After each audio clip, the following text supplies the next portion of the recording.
Dewan juri yang terhormat, mari kita lihat analisis apa yang terjadi di status quo.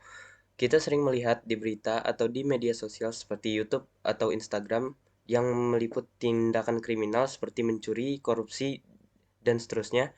Namun kadang kita sering dibuat heran dengan keputusan di pengadilan yang hukumannya tidak setimpal dengan perbuatan sang pelaku.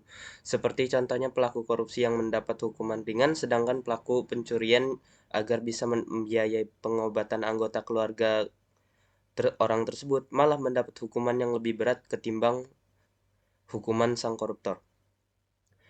Kejahatan pasti akan selalu ada dimanapun kita berada. Kejahatan bahkan sudah ada pada awal penciptaan peradaban. Tetapi sebenarnya apa itu kejahatan? Seperti yang kita tahu, kejahatan adalah kegiatan atau tindakan yang menyimpang dengan kode etik dan norma, serta bersifat merugikan bagi orang yang melakukan kejahatan tersebut maupun orang yang di sekitarnya. Pada zaman globalisasi dan revolusi industri seperti sekarang, kejahatan sangat marak terjadi dimanapun kita berada.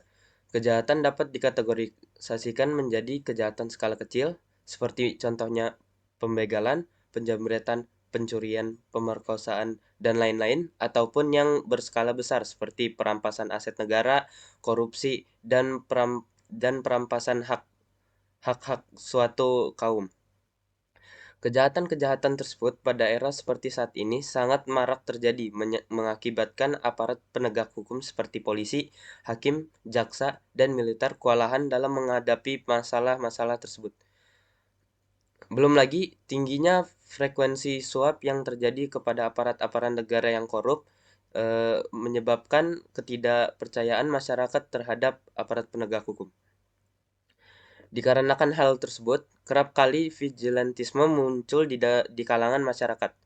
Sebelumnya, vigilantisme adalah tindakan seseorang yang ingin menegakkan hukum dengan caranya yang dianggap layak oleh dirinya sendiri di luar kewenangan resmi aparat penegak hukum.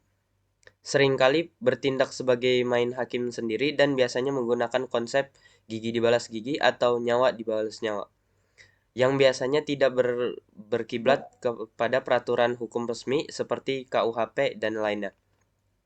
Vigilantisme biasanya muncul dikarenakan kegagalan polisi atau instansi penegak hukum lainnya seperti pengadilan dan kejaksaan dalam memberikan perlindungan kepada masyarakat, maupun masyarakat kecil maupun masyarakat strata atas, serta tidak ada hukum yang mengatur aksi masyarakat khususnya di daerah yang rawan terhadap tindakan kriminalitas, seperti daerah kumuh dan daerah kecil.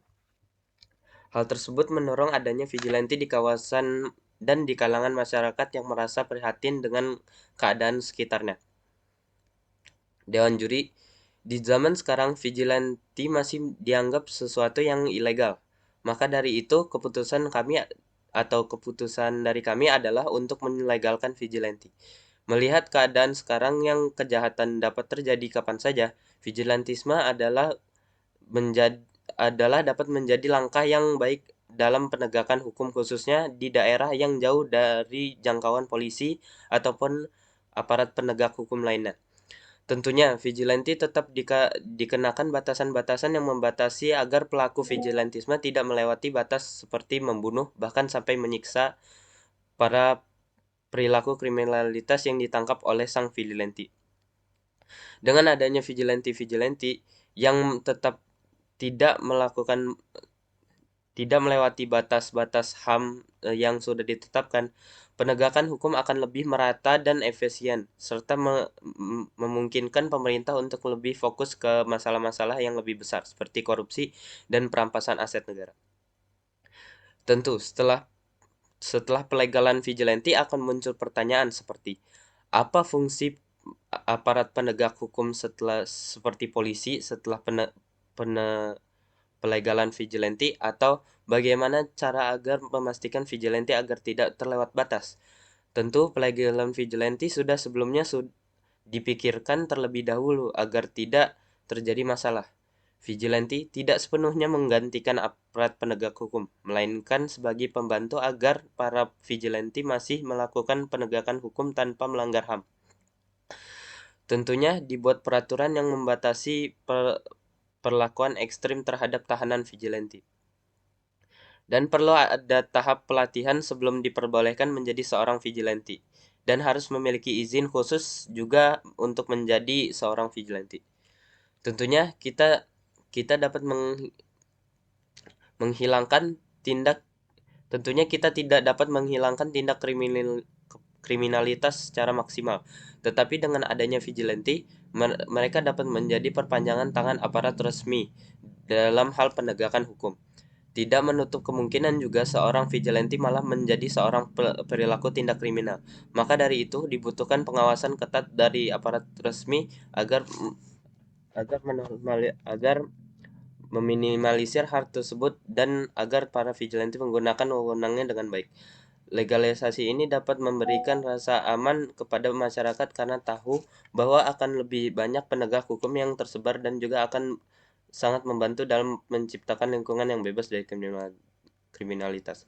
Seperti yang kita ketahui, kepercayaan rakyat kepada aparat penegak hukum pada saat ini sangat rendah dikarenakan banyak kasus janggal yang beredar. Dengan adanya legalitas ini, diharapkan rakyat akan merasa lebih aman dan hak-haknya dipenuhi. Dengan adanya vigilante, kita akan lebih aman dan kita dapat membela diri kita di tengah zaman yang sangat marak terjadinya kriminalitas dan bobroknya sistem hukum. Para vigilante juga tidak tidak seenaknya menahan para tahanan di tempat-tempat yang mereka pilih, melainkan tahanan-tahanan vigilante tetap ditahan di lapas-lapas resmi yang sudah ditandai oleh aparat penegak hukum resmi, seperti lapas-lapas atau penjara-penjara yang sudah ada pengawasan polisi agar vigilante tidak tidak bertindak seenaknya terhadap tahanan-tahanan yang sudah ditetapkan vigilante. Dengan itu, pelegalan vigilante akan sangat berguna terhadap sektor penegakan hukum. Dan kenapa harus vigilante? Vigilante adalah alternatif terbaik yang kita punya untuk aparat penegak hukum. Untuk menurunkan tingkat kriminalitas juga sangat berguna di tengah-tengah zaman sistem hukum yang lemah.